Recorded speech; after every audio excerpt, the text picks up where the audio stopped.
Welcome to AlexGs Aquarium, everybody. Today I want to talk about water changes, why you do them, and my plans for water changes in the 1600-gallon system. I've recently been asked in comments and from friends, colleagues I know, about what my plans are for water changes in the 1600-gallon system, because I really haven't talked about doing water changes in this system at all yet. Before I get into my plans for the 1600-gallon system, I first want to talk about water changes in general and why they're done on aquariums.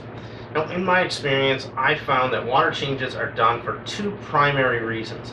The first being that you want to export something out of your tank. The second reason is to import something into your tank. Now, what would you want to export? Well, in many aquariums, there's several things that you might want to try and export and get out of your tank. It might be something like nitrates and phosphates, or other toxins that are building up from corals or fish over time. Perhaps you see yellowing in your water, something's happening, and a water change could be a great way to export those things out of your aquarium. Well, how does that export really work? Well, if you have high nitrates or high phosphates, for instance, and you change out 25 or 30% of your aquarium water with new water that has no nitrates and no phosphates, effectively you have removed them from the tank, exporting them. And the new water that you put in will dilute the concentration of those elements in the tank. And that's one way that you can export things from your water. You can also take out other toxins, other chemicals, things that can be building up in your water that are detrimental to your aquarium's health. Now, you can also import things through water changes as well. I know in saltwater aquariums, the biggest thing that you can import is by having a high quality salt mix. A lot of the elements that are in natural seawater are added to the salt.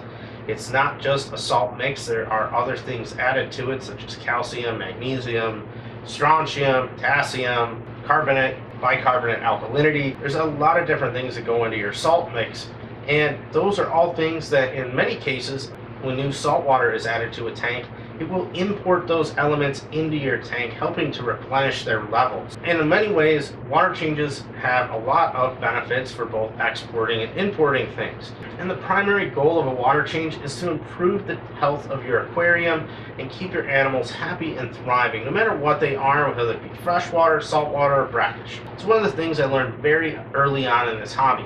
I've always done water changes on my aquariums. I think that one of the most important things to realize, though, is that sometimes you can get into a habit that you just always have with you, and you don't really question it anymore. I've been doing 25 to 30% water changes once a month on all my saltwater tanks that I've had since I started keeping saltwater aquariums. When I kept African cichlids, I used to do 30 to 50% water changes once a month, and when I had a planted tank for a while, I used to do up to 50 to 75% changes once a month on that aquarium. And freshwater tanks, I found water changes really easy, especially if you have a good water supply that doesn't require you to do any additional treatments before it goes into the aquarium. Saltwater, on the other hand, has always been a little bit more of a challenge for me because for the most part, I've always used reverse osmosis water, and of course you have to mix the salt into it, which requires a little bit more effort to get water prepared for a water change. And one of the things I thought about with the 1600-gallon system was how am I going to do water changes for this tank here, because with it being such a high volume of water, doing a 400-gallon water change once a month to essentially do a 25% water change is a really large volume of water. And I started to kind of question, is that something I have to do? Not necessarily for a cost savings measure, that is part of it, but I've started to read about many different reef tanks where people have had good success.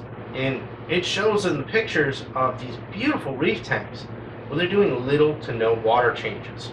And I started to really wonder, is it possible to keep an aquarium system without doing massive water changes all the time? And this is where I want to just kind of put a disclaimer out there that I highly recommend for anyone that's new to the hobby or doesn't want to take any kind of chances or risks or experiment, whatever you want to call it, that you should do water changes on a monthly basis of that 25 to 30%. If you don't want to do big water changes that often, you could break it up every 2 weeks or even once a week, or some people even do daily water changes in their tanks in very small volumes. And it's completely up to you and the methodology.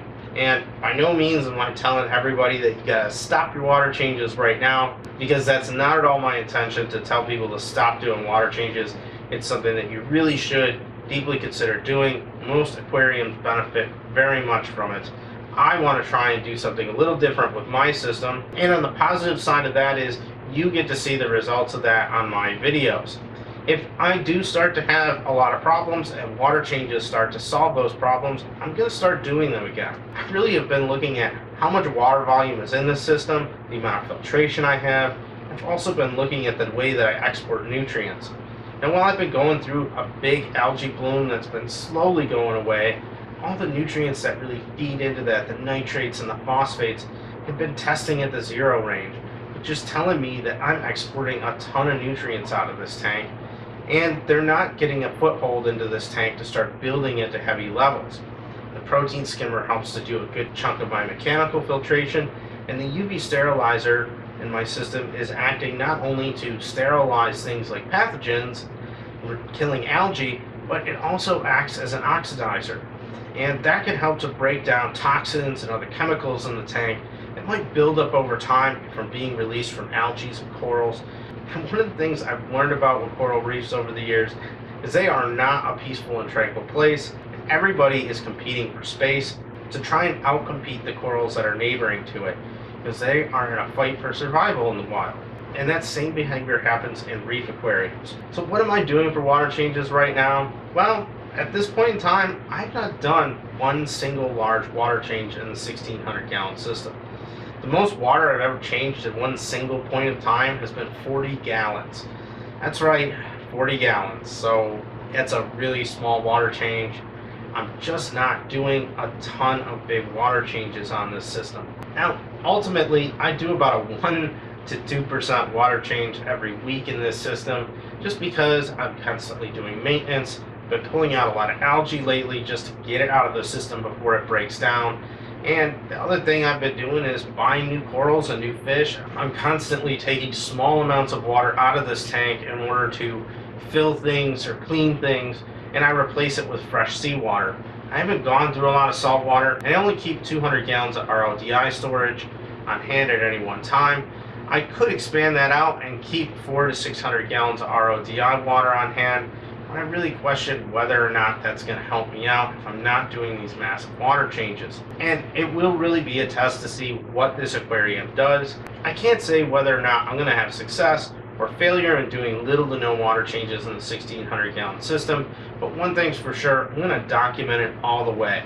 I know I've talked to some of my friends that we've gotten in rather heated debates about it, and it is definitely, a methodology and a belief behind it that, it's not a bad thing, and I by no means think that water changes are bad. I just want to try something different in the 1,600 gallon system to see if it works and if I can have success with it.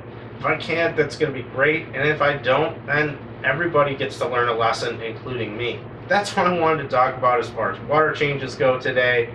I hope everybody enjoyed this video. If you do, please go ahead, give me that thumbs up, let me know you like it. And I'm really interested to hear what everyone has to say in the comments, so please leave one down below.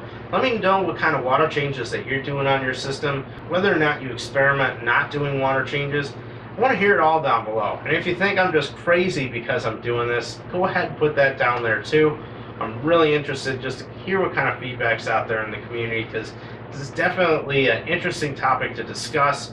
I'll definitely have more videos that talk about it as well. And if you'd like to see more on the journey of the 1,600 gallon system and how my water change methodology works out, go ahead, hit that subscribe button. I put out 1 to 2 videos a week. Make sure you hit that bell notification too, so you get a reminder when my videos come out.